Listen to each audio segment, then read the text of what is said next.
Journey into space.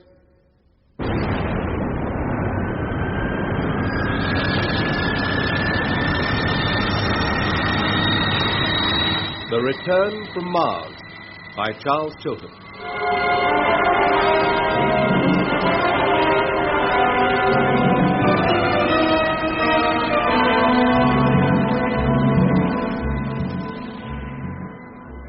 Flight 127, Sydney to London, ready for landing procedure, over. Hello, Flight 127. Your landing point is runway 17. Please switch to automatic navigation and landing. Switching now.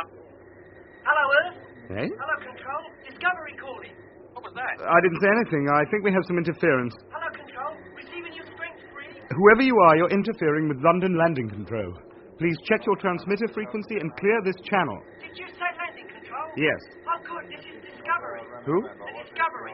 Flagship of the Martian fleet. On its way home. Hey, Harry, I've got a fellow on here thinks he's the flagship of a Martian fleet. Somebody's having you Well, on. listen. Hello, Earth. Discovery calling. Come in, please. Get the supervisor. Right. Hello, Flight 127. We're definitely receiving interference. Will you please switch to channel 7 and request landing procedure from there? Message understood. Thank you. Hello, Discovery. Supervisor, London Centre Air Control calling. Hello, Control. Receiving you strength 4. You've come up on the wrong frequency and are causing serious interference. Will you please retune your transmitter and clear this channel? I'll be delighted if you can tell me which frequency to tune to. Your allocated control frequency. I've done that. Tried to raise them for 2 days. No reply. 2 days? Which control centre were you calling? Horseshoe Range, Northern Territory, Australia. Australia? Are you sure? That's the one I always use. Hang on, I'll check the station list. Horseshoe Range, did he say? Yes, Northern Territory. Here it is. Wait a minute. Well, There was such a place. was? It was closed down 30 years ago. What? Whoever it is out there is not going to get any landing help from Horseshoe. Hello, Discovery. Go ahead. Are you the captain of your aircraft? No, and we're not an aircraft. We're a spacecraft. Can I have a word with your captain? Certainly. Hello, Control. Captain Morgan here. What's the trouble? It appears you were calling on a disused frequency. It's the one we were allocated. When did you last use it? When we left Mars for home about 6 years ago. 6 years to get from Mars? Did you go by way of Pluto? Well, we're not sure how long we've been away, but in less than 24 hours from now, we'll be entering the Earth's atmosphere and looking for a landing place. Do you have automatic navigation and landing system? ASN method. Never heard of it. The very latest thing when we left Earth. I'll have to refer this matter to Central Command. Can you let me have a few more details about yourself and your crew, your ship, for identification purposes? Certainly. I am Captain Jet Morgan. This is the Discovery, flagship of the former Martian fleet. My crew consists of Dr. Matthews, Flight Engineer Mitchell, and Radio Operator Barnett. Thank you. I'll call you again in a few minutes. Morgan? Did he say Jet Morgan? Yes. Well, I've heard of him. Oh? He was a big hero in his day. Led the first exploratory expedition to Mars. Apparently set out for home, but was never heard of again. How long ago? Well, 30 or 40 years. Everybody assumed he and his ship were lost. Hello, Discovery. Receiving you, strength 5. I've spoken to Central Command. This is what you must do.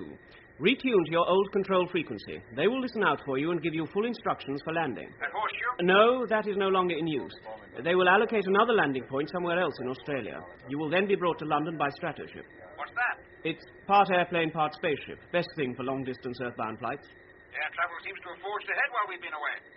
But thank you for your information. We'll do as you say. Good luck. Is it really them? Jet Morgan and his crew? Back from the dead? We'll know tomorrow, if they make a safe landing.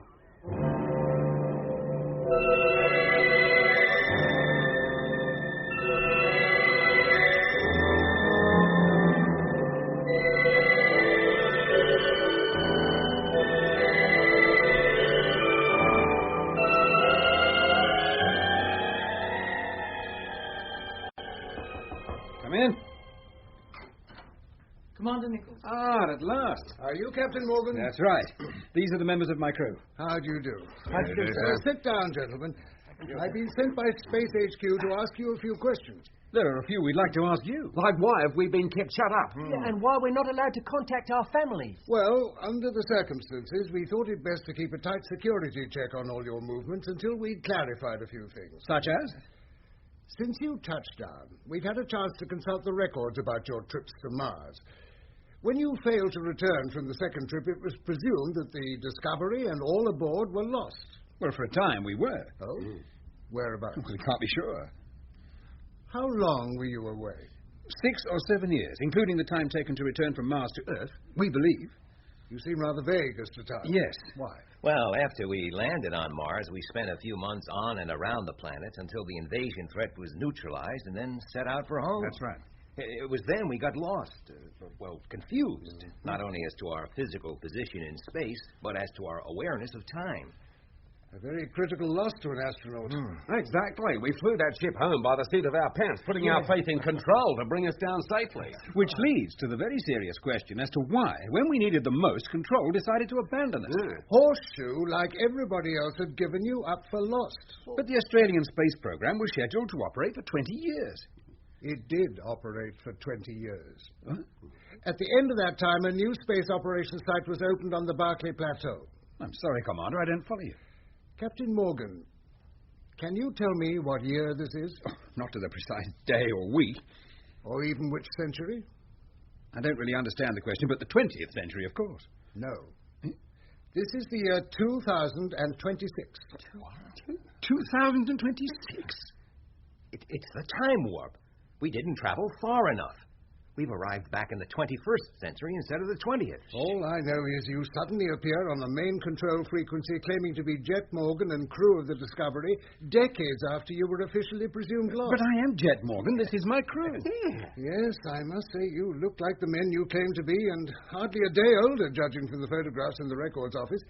But the fact is, gentlemen, you have been out of touch with Earth for nearly half a lifetime. Blimey. Suppose you tell me all that happened since you left Mars in whenever it was. Well, all that took place up to the time we frustrated the Martians' attempted invasion must be on record at HQ. We transmitted the whole story. That's right, but what happened after that? I'll get my diary. It's all in there.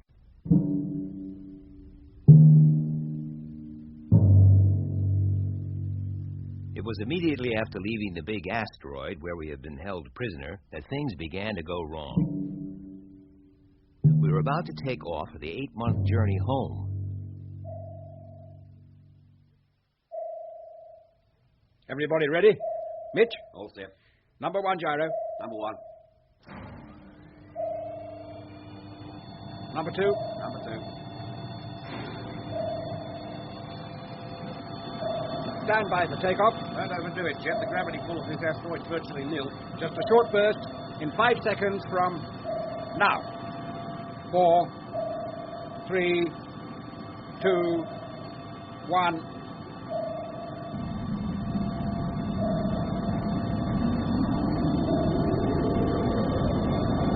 Hey, what happened? What happened? Just too strong. Lead, Mitch. Mark 2 already? I've been shot out of a gun. Cut motor. Got down, right.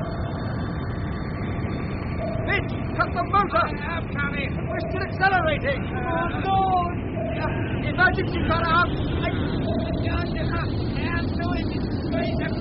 Acceleration is still increasing. I think I'm going to break it down.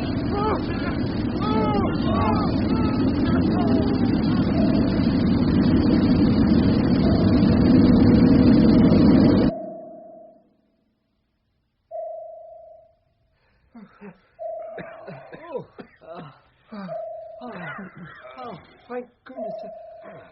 1 minute, I felt like I'd made of iron, and the next time it's light as a feather. Are you all right, Lemmy? I think I'm going to be sick. Doc, Mitch? Yeah, I think so. Real crook, me. But we never stop. We must have reached an unheard of speed. And used up every drop of fuel. Speed and fuel meters have been knocked out of action. The televiewer's still working. Then let's have a picture, Lemmy. Rear view. Coming up. Oh, that's odd. No good. Picture's all right, but it's the wrong one. Hey? Should be showing the asteroid we just left. There's nothing on the screen but stars. And we should see Mars. Should almost fill the screen. Let's take a look forward. Forward, televiewer. Wow. Good grief, what's that? Must be the Earth. It is the Earth. It's so close. No, it's the wrong colour. Is the radar working? Think so. Yeah. Then we'd better start taking some readings.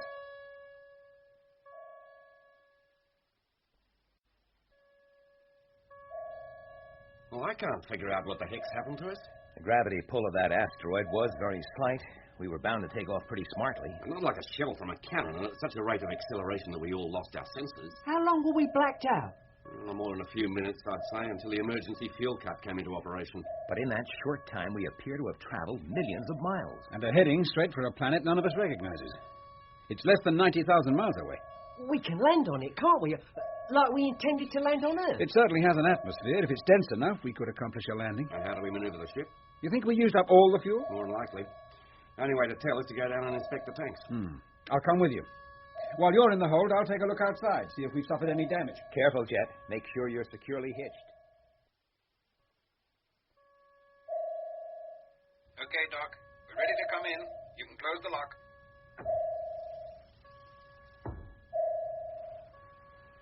Well, how was it? Fine.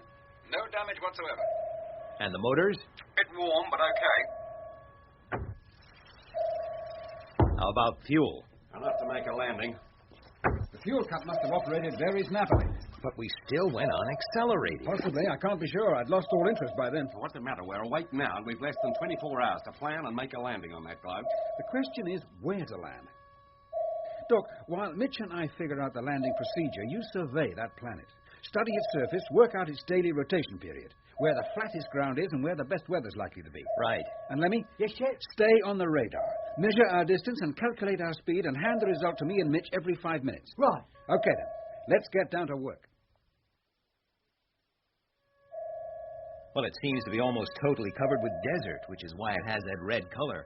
There are islands and chains of extremely high mountains, twice as high as any on Earth, I'd say. Any water? Yes, some 2 or 3 seas or large lakes in each hemisphere. But it's a planet composed almost entirely of dry land. That's better than one composed entirely of water. Any life, do you think? The coloration on the edges of the lake suggests something could be growing there. Our telescopic power is too weak to show us.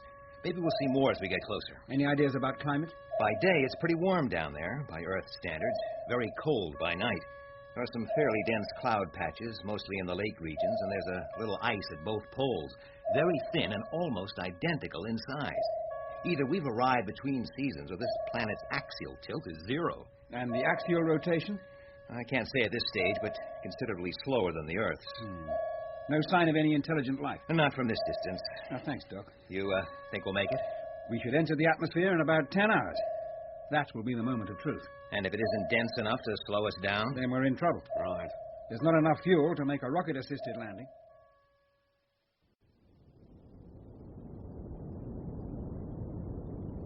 Over daylight once more. Course, Mitch? Steady as she goes. Height? 20,000. I think we should go in. Well, now's the time if we want to choose the landing place. Delay could mean being forced to land on the dark side. Right. Can you hear me in the cabin? Yes, Jet. Take up stations. We're going to land. Where? About 50 degrees north of the equator, near the lake, just south of the big mountains. Good luck. Then here we go. Put her nose down for a nice, gentle descent. Speed 205, 210, 220. Height? 2,500. We're too low. We'll land too near the equator. We could turn on the motor, give her a boost. That'd carry us a few hundred miles more. No, we don't risk using up the fuel. We may need it for landing. I'll keep her nose up as long as I can. Don't let her stall. She'll never recover. Keep a lookout for a decent landing spot.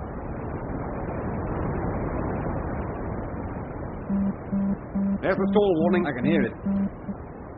Height 1,200. The ground's soft. We'll tip up on our nose for sure. Pancake landing's the only answer. Height 1,000 exactly. Speed 180. Nose down. Speed 190. Height 800, 700, 600, 500, 400. Leveling out. 300. Now. Blimey, that turned my stomach right over. 200. Landing imminent. 100. 90, 80, 70, 60. Touching down. Retrograde now. 30, 20. Cut.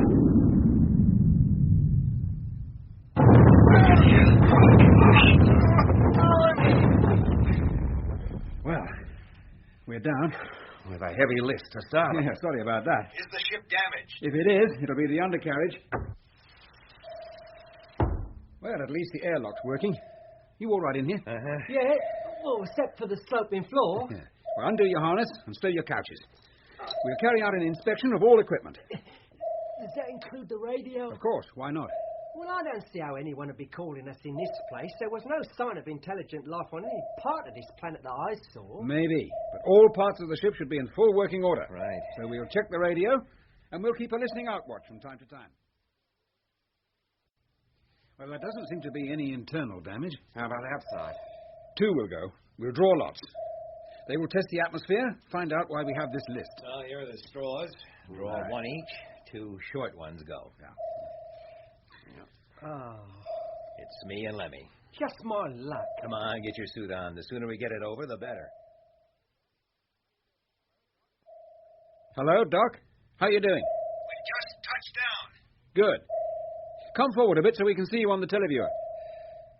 What's the ground like? Soft, sandy, just like an earth desert. But a lot redder, and nothing but sand. As far as you can see, it's nothing growing. No, too dry for that. What about the temperature? 24, 25 degrees. Quite safe to take our helmets off, I think. What do you see, Mitch? I've gone around 360 degrees, nothing but sand on the peaks of tall mountains showing above the horizon. Not a thing moving. Okay, Doc. You can take your helmets off one at a time. That's nice. Lovely fresh air. Isn't that sun hot? It must be real warm here during the day. And we thought this would be the cool of the evening. Can you make it to the starboard side? Oh, sure. Round you go, then.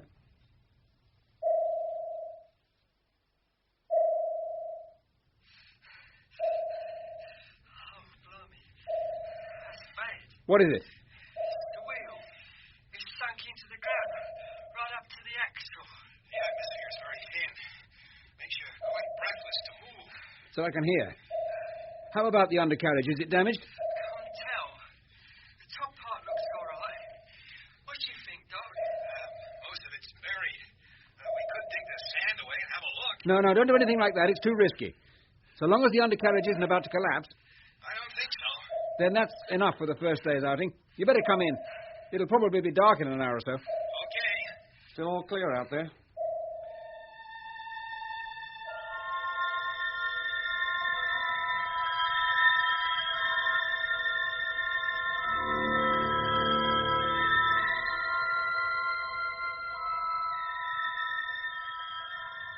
Hey, Jack. Something wrong? Well, yeah. And then no. What is it? It's not on the ground. It's in the sky. Where? The stars. Stars. You're supposed to be keeping watch on the surrounding terrain, not stargazing. Well, I couldn't help it. They're shining through the glass so brightly, and there's so many of them. So? Well, I was trying to see which was the brightest in that group on the horizon, and counting how many there were, when I noticed that the really bright ones formed a familiar shape. Well, almost. What shape? The plough, the bear. Oh, yes. With the 2 stars pointing at the pole star, except that because the top one... Dubé. Yeah, I shifted, look. They don't point to the pole anymore. Yes, you're right. And there's the little bear. But that's not quite the right shape either. Why's that, do you think? All I can think of is that this planet's part of our own solar system. Then which planet are we on? I wish I knew. Only red planet I know is Mars. We've been on that. It didn't look anything like this. I don't think we're on Mars. Well, it can't be Earth. Is that all you have to report? 2 solid hours I've been watching, and not a thing's moved except the stars across the sky. All right. Get back to the cabin. I'll keep watch for a while. If I hadn't seen it, I'd never have believed it. Some constellations exactly as they've always been. Others so distorted you can hardly recognize them. How can stars change their position? Well, they do, all the time. But they're such a great distance away, the movement is not discernible for tens of thousands of years. Perhaps we have moved forwards or backwards in time. Perhaps this is Mars after all, the red planet. But tens of thousands of years ago, when it still had an atmosphere and could support higher forms of life. That would have been millions of years ago. And every constellation would be unrecognizable. Oh, this is a problem that can't be solved purely on theory. When we can begin to explore this planet, maybe we'll come up with some answers. When will that be? We could start tomorrow. What do we use for transport? We hike. construct a sled to carry food and equipment, and walk. Oh, the nearest lake must be hundreds of miles away. We've got to take some action while supplies are still plentiful. How long can we hold out? We have food for more than a year. And then? Well, maybe this planet does support some kind of life. I doubt it. It might support us. Expect us to remain here for the rest of our days? What choice do we have? Now I know how Robinson Crusoe felt. We'd better get some sleep. It'll do us all the world of good. Which world? Shouldn't we keep a watch? I don't think so. We're safe in here. It's impossible for anything to get in. Let's hope so. Even if there was anything, which I doubt very much. I have a feeling that this is a totally empty world with no living creatures on it but ourselves. We must conserve energy. The batteries won't last forever. We don't want to die in here because we suddenly find there's no longer any power left to open the outer door. All airlocks except the outer one will remain open and not be used. All lights and equipment except absolutely essential ones will be extinguished.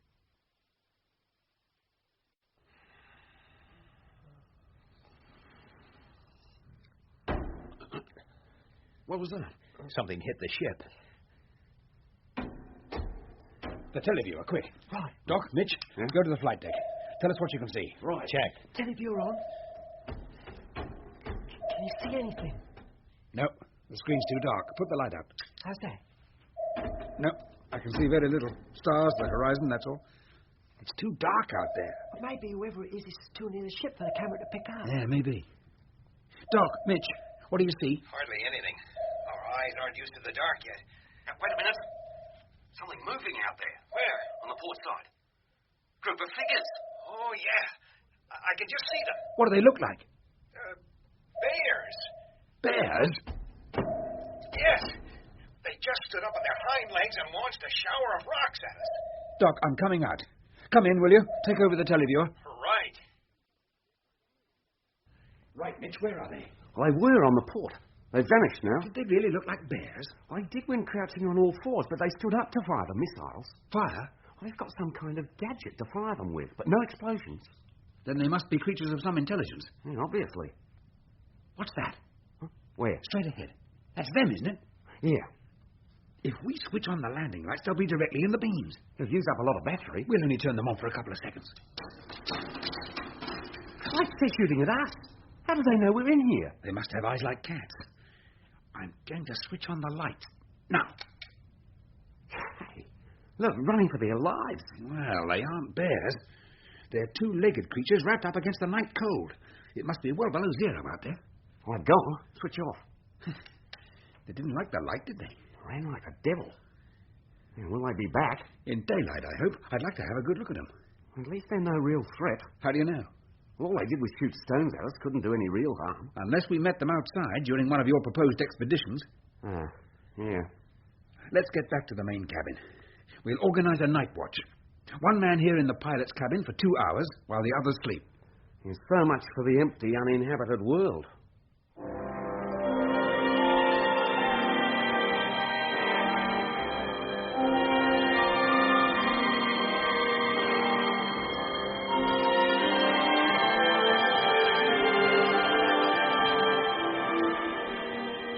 When you've finished your breakfast, Doc, you can relieve Lemmy in the pilot's cabin. Yes, Jet. I find you get very hungry. I do. Like I haven't eaten for a week. Well, it was a long night. Longer than Earth.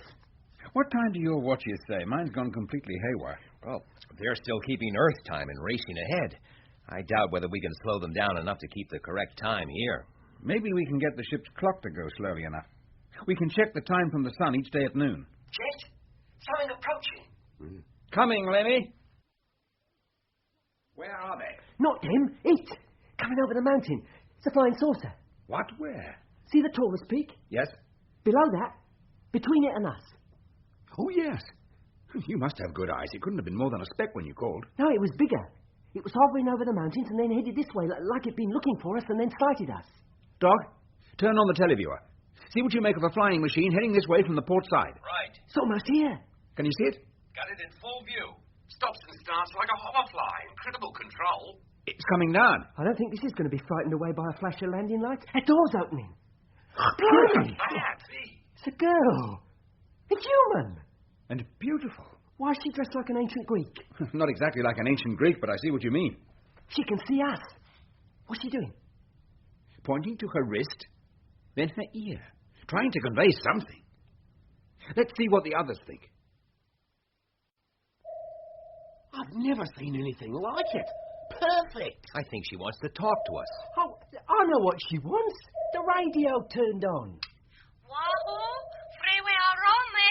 Freeway Aronoro! Yeah, what did I tell you? Hello, young lady. What you want then? Wahoo! We're not going to cross dome, eh? What'd she say? Freeway Otasbo! That's more double in Dutch. Casas Pros! She wants us to go outside. Eh? What else do those gestures mean? Is it safe to go out? Well, she certainly isn't throwing stones at us. Here, I'll go. No, you went before. Give someone else a turn. Eh? I mean, well, we must all share the risks equally, and you did your bit yesterday. I haven't been out either. Well, why don't you both go? Well, maybe she's concealing some secret weapon. With a figure like that? Where does she keep it? Oh, now she's gone back to her ship. Come on, Mitch. We've got to make contact sometime. Okay, we're on the ground. This sand is hot. I told you. You should have put your spacesuit on. Quiet, Lemmy. The girls come out again. More smiles are welcome. Wahoo! Hello. I'm Jet Morgan, captain of the Discovery. This is flight mechanic Mitchell. We call him Mitch. How do you do? Free not pazen trombo tetas, osas vitazvo. Hort, pata esa roto vertico. You want us to put those things round our necks? There. Can you understand me now? Good heavens, yes. Every word. How's it done? It's a translator. Well, more a thought reader. The translation is done in your own head. It's miraculous. I think they can understand what she's saying. If the rest of your crew would like to join in the conversation, I'll give them translators too. It's terribly hot out here. You should not stand in the sun's rays without protective clothing. What about you? I am wearing protective clothing. What, that gym slip? Feel it. Good Lord, it's stone cold. To you, perhaps, but it's just the right temperature for me. Well, let's go inside. It's cooler. Better still, come into my ship. You'll not come to any harm. You can leave any time you wish. I think the lady means it. So do I. They can understand her. Doc, Lemmy, come out. Shouldn't we wear our suits? No, we have only to walk over to my craft. What did she say? She said you only have to walk over to her craft. We're coming.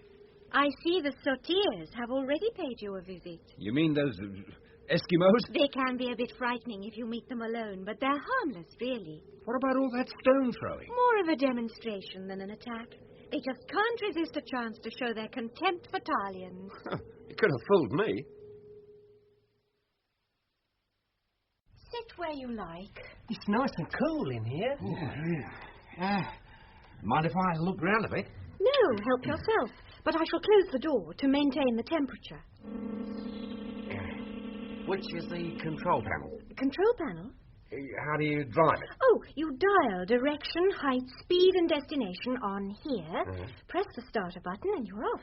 But all that maneuverability, how do you control that? With this control. You see, it's saucer-shaped, like the ship, but in miniature. You place your hand on it, push forward to advance, backwards to reverse, sideways, any direction you like. The real craft will take up the same position. Climb or descend in any direction and at any angle. That's darn clever. Yeah.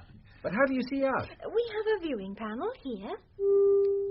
It gives a 90-degree view of outside. The camera is set in the roof and can rotate full circle as fast or as slow as you need. Wow. And what's this screen? Oh, that's for view directly below. That's a remarkable piece of engineering. It's so simple. In operation, that is. Is there anything else you'd like to inspect? No, thank you. You've been very patient. Well, then, now that we're all safely inside, I must tell you that I am Cassia, and I have been sent to bring you to Talia. Where's that? Some 400 miles north of here. It's the city in which I live. And what about the Sotiers? They live quite apart and separate from us. Talia offers you a comfortable place to live, sufficient food and clothing, total protection from the climate. Are all the girls in Talia as beautiful as you? Yes. Then we shall come to Talia. Yeah. How long will it take us to get there? About 15 minutes. Sit well back in your seats. Blimey. Here, wait a minute. What's wrong? 1,600 miles an hour and no one driving.